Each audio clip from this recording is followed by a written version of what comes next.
Cheat on your wife with mine? I will burn your life to the ground.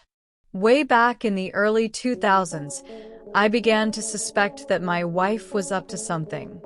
Our two kids were about 4 and 6, still young, but not so young they couldn't tell you something about what had happened in their day. They started talking a lot about staying with my wife's parents during the day, which wasn't really that strange in and of itself.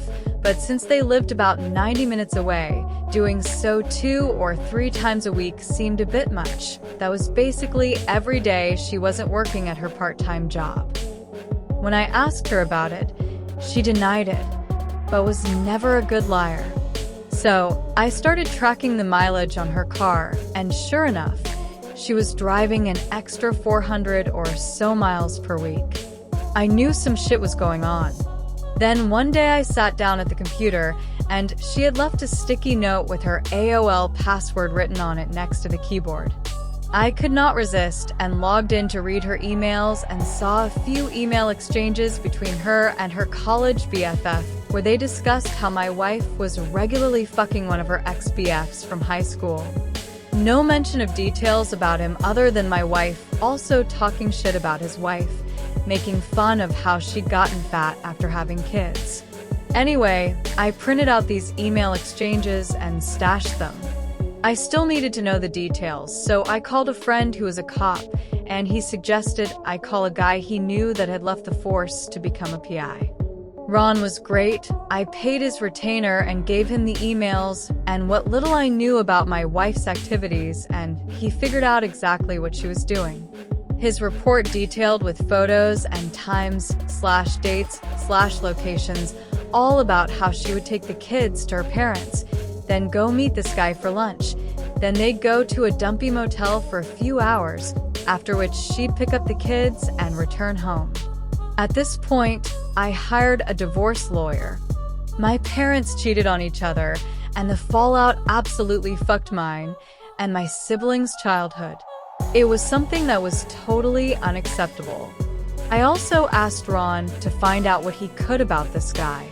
Ron absolutely came through. I learned his name, Bob, that he was married and had 3 kids. I also found out that he worked as a VP of sales for his father-in-law's business.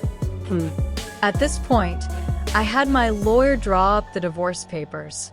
I also asked Ron for a couple more copies of his report, and one more thing I wanted him to do for me. On the same day I had my wife served with the divorce papers at her work, I had Ron meet with this guy's wife and show her everything he'd found out.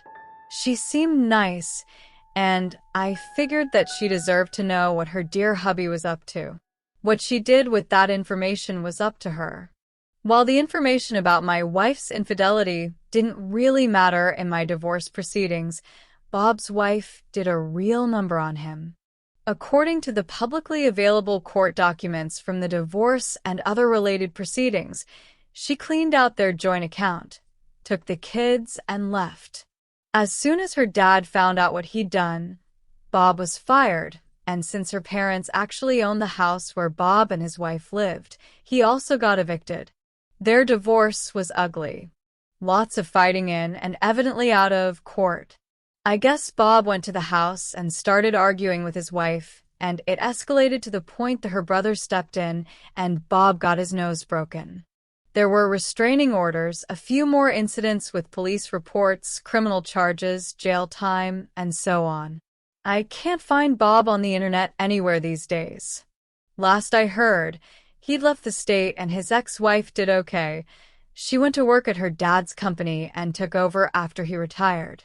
As for me, my ex and I got along well enough. I didn't engage with her on anything that wasn't related to the kids, and now that they're both adults, I don't talk to her at all anymore.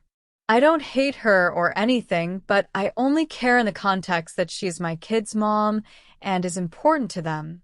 Nothing beyond that. That's it for the story today. Thanks for watching. I'll be back with even more exciting stories next time. See you then.